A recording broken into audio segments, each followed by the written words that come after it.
5 things puppy owners should never do.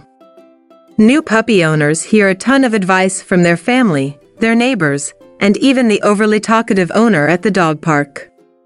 Some are spot on, and some are ill-advised.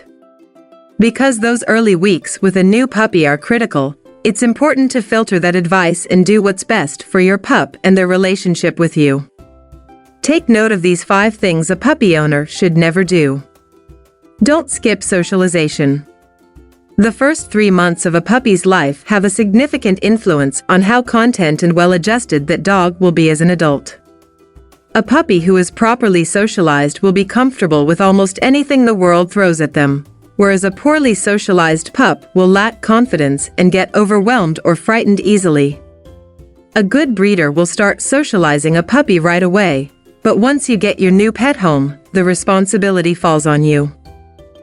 Don't give too much freedom too soon. Allowing your pup to roam free around the house has serious consequences.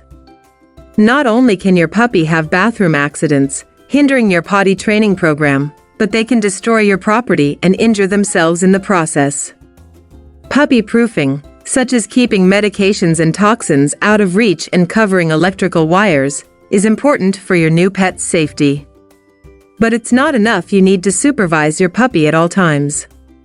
If they learn to make their own fun while your back is turned, they will most certainly develop bad habits like chewing socks or baseboards.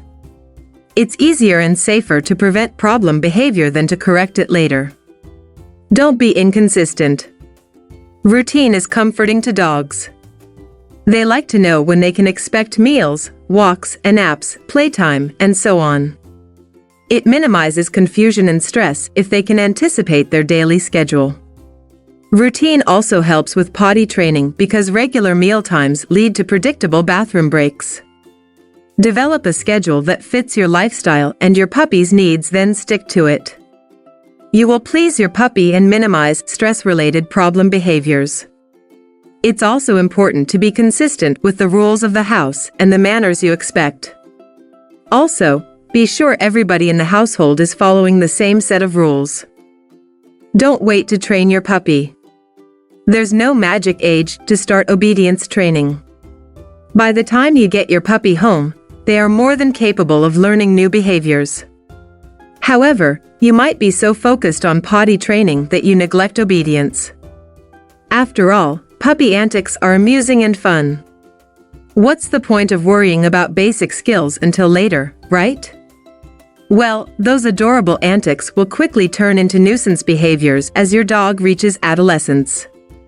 That cute puppy nipping becomes adult bites, and that excited pulling on walks is now dislocating your arm.